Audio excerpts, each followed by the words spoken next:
నేను క్లియర్గా చెప్తా ఉన్నా, ఈ దేశంలో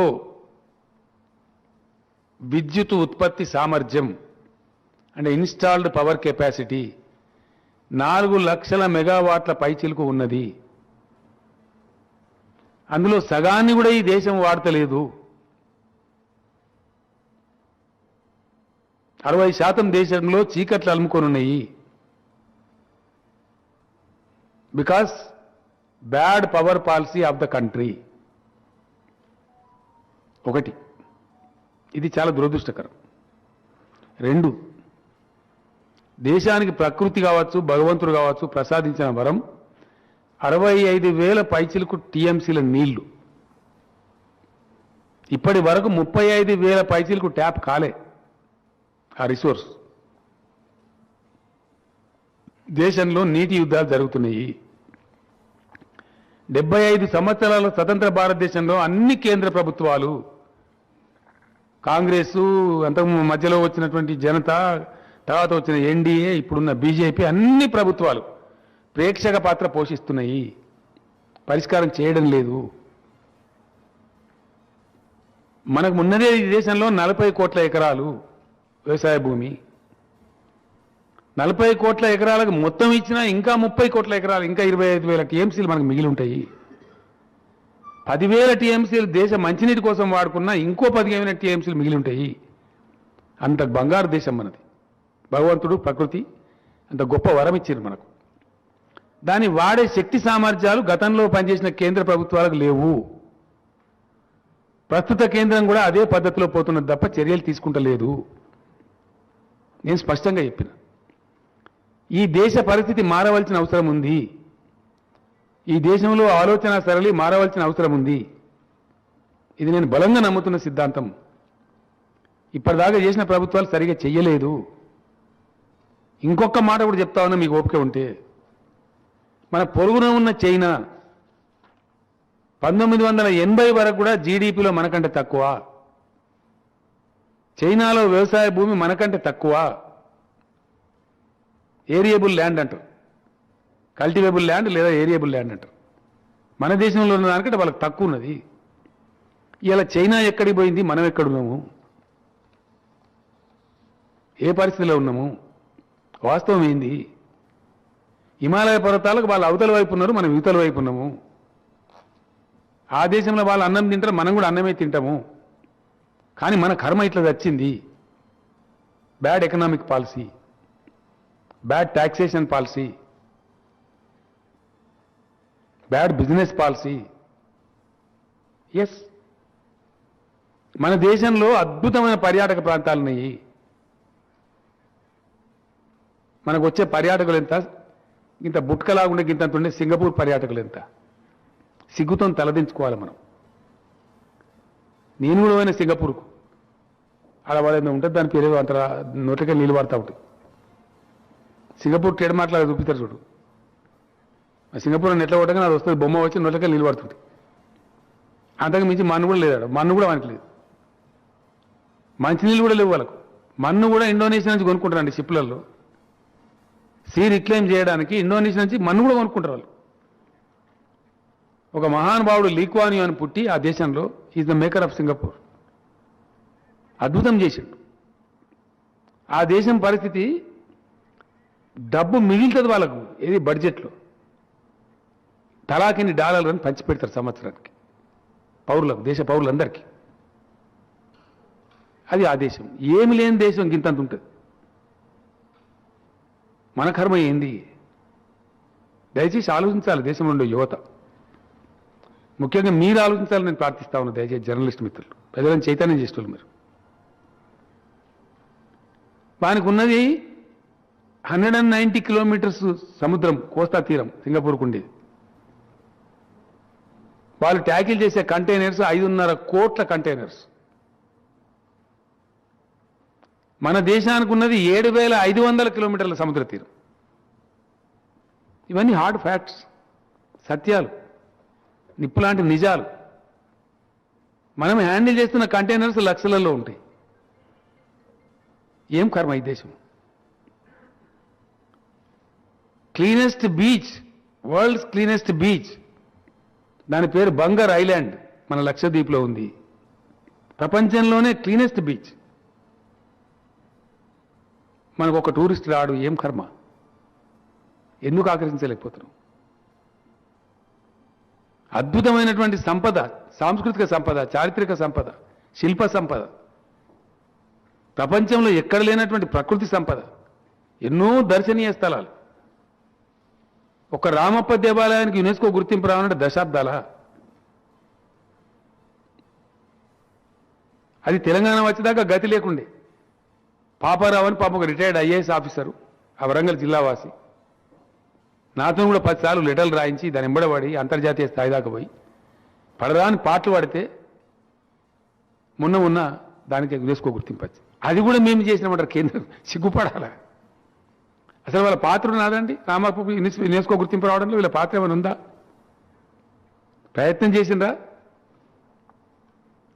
ఇది దిక్కుమాలిన దందా ఏంటంటే రాసి మొన్న పోయినప్పుడు ప్రధానమంత్రిని అడిగినా నేను,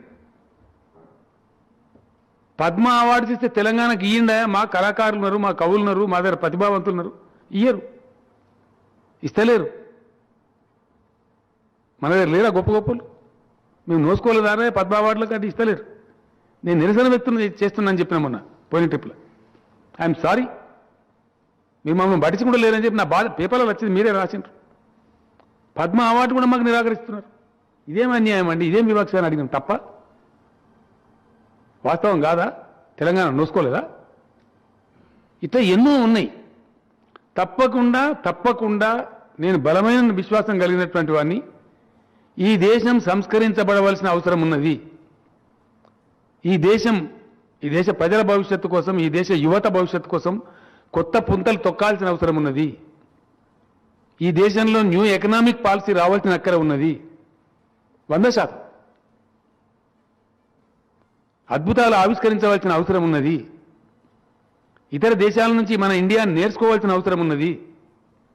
అనేక ఉదంతాలు, అనేక ఎగ్జాంపుల్స్ మన పక్కనే ఉన్నాయి. మనం ఇంకా మేల్కుంటలేము అనేది నా ఆవేదన. ఇది ఫ్యాక్ట్, ఇది సత్యం. మీరు కూడా రోజు నెట్లో చూస్తారు, ఇలా అంతర్జాతీయ వార్తలన్నీ ఉంటాయి. ప్రపంచం మీద ఏం జరుగుతుందో మనందరం చూస్తూనే ఉంటాం. దుఃఖం కలుగుతుంటుంది, బాధ కలుగుతుంటుంది. చైనాకు పోయినప్పుడు ఒక రోజు నేను అంతా ఓడలనే ఉండిపోయిన, ప్రామిస్ డిమోటివేట్ అయిపోయి, ఏమో ఇదేం కర్మ, వాడు మనం అటున్న హిమాలయాలకు వీడు ఇటున్నాడు. ఒక్కొక్క ఫ్లైఓవర్ అంటే బ్రదర్ 110 కిలోమీటర్లు, 180 కిలోమీటర్లు, 70 కిలోమీటర్లు. అసలు మనుషులు కట్టినరా ఇందనిపిస్తుంది మనకు. ఎక్కడ పోయిందో అమెరికాలో చాలా ముందుకు వెళ్ళిపోయింది చైనా. అద్భుతాలు ఒక్కొక్క సిటీలో, ఒక్కొక్క టౌన్లో, షాంఘైలో, షాంజన్లో, బీజింగ్లో, డాలియాన్లో, ప్రతి చైనా సిటీలో 600, 750, 800 కిలోమీటర్ల అండర్ గ్రౌండ్ మెట్రో రైలు ఉంది. వాళ్ళు సబ్వే రైలు అంటారు ప్రతి సిటీలో. అవన్నీ దాటిపోయి వాళ్ళు ఇప్పుడు బుల్లెట్ ట్రైన్లోకి వచ్చారు, శాటిలైట్స్కి వచ్చేసారు, అంతరిక్ష పరిశోధనలో పడ్డారు. మనం చేతికి మూతికి కొట్లాడ దళిత బంధు కాడున్నాం. మనం క్షమించాలి, దయచేసి అనుకోవద్దు. నేను దుఃఖంతో చెప్తున్న మాట. ఇంకా ఒక మాట చెప్తున్నా నేను. కొన్నేళ్ల కింద చైనా ఒక కమిటీ చేశారండి మన మీద, ఇండియా మీద. ఇలా కూడా 135 కోట్ల మంది ఉన్నారు కదా, ఏదన్నా ఒక రోజు వీళ్ళు మేల్కొని భారతీయులు, లీక్వాన్ యువాస్ ఉంటాడో ఇంకోడో గట్టివాడు పుట్టి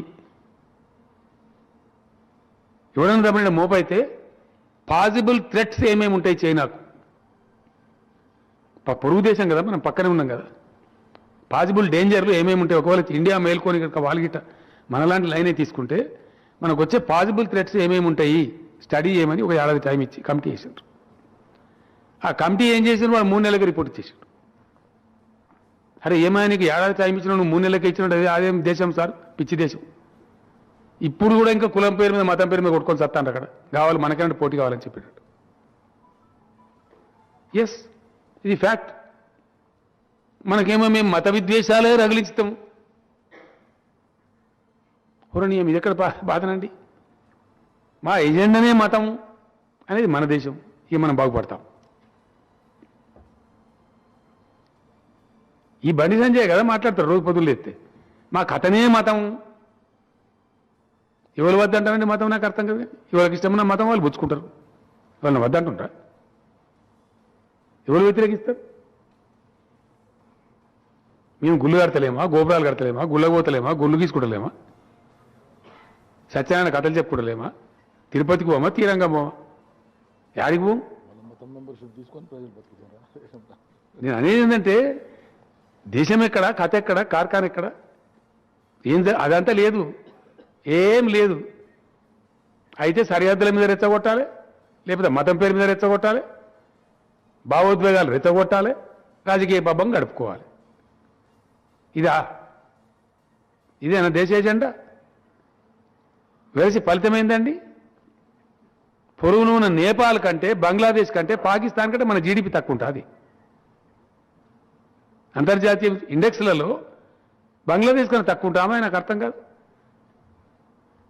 ఈ తలకాయ పంచుకోవాలనిపిస్తుంది, ఎంత బాధ అనిపిస్తుంది పౌరుషం ఉన్నోళ్ళకు. దీని మీద మేము ఏమంటున్నామంటే ఇది పరివర్తన రావాల్సిన అక్కడ ఉన్నది. ఎక్కడ వస్తే ఎట్లా వస్తుందో చూద్దాం. భగవంతున్నాడు, తెలంగాణ కూడా వస్తుందని కూడా అనుకున్నాడా? నమ్మింది ఎవరైనా చెప్తే? చెప్పలేము కదా. ఏమి యాడికెళ్ళి ఏం విసిపోవడం పుడుతుందో ఎవరికి తెలుసు? అంతే కదా. ఎప్పుడు ఏం జరుగుతుందో ఎవరో తెలుసా అండి? సరే, anything is possible. People are waiting, definitely. Country is waiting. Youth unrest ఉంది. ఎందుకున్నది? Entire country works. చైనా పొద్దున్న లేస్తే మనం ఓడలో కలిసి చూస్తే మొత్తం దేశం ఇట్లా ఆన్ మూవ్ ఉంటుంది. ఆడలేదు, మొగలేదు, ప్రతి వాళ్ళు పనిచేస్తారు. లింగభేదం లేదు, కులభేదం లేదు, మతభేదం లేదు. Every one works. అండ్ ప్రతి వాళ్ళకు పనిచేసే అవకాశం ఉంది అక్కడ. 6 గంటలు, 7 గంటలు, 8 గంటలు, 4 గంటలు పనిచేస్తారు, డబ్బులు తెచ్చుకుంటారు, మంచి హ్యాపీగా బ్రతుకుతారు. ఆ పరిస్థితి మన దేశంలో రావాలి, ఆ మార్పు రావాలి అని కోరుకుంటే తప్ప కనీసం డ్రీమ్ అని ఉండద్దా? ఏం బాయ్?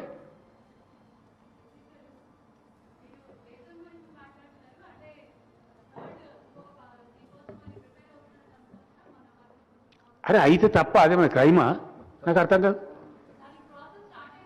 నేను అనేది ఏంటంటే is it wrong?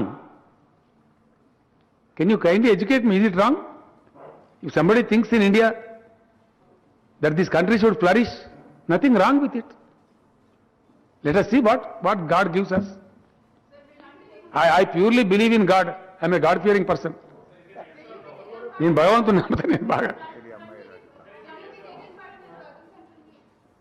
Yes please. అర్థం కాలేదండి.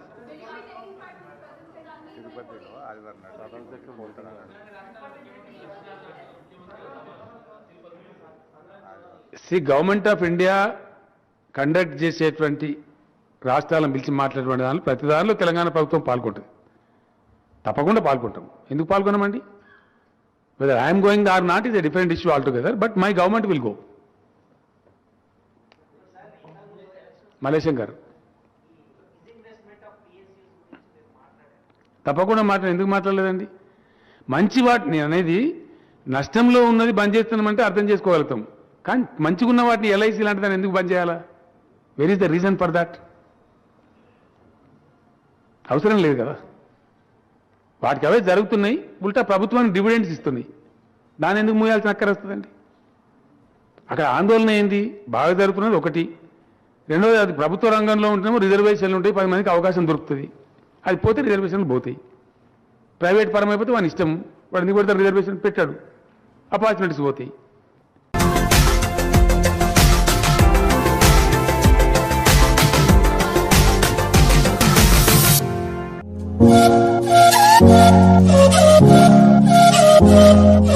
Thank you.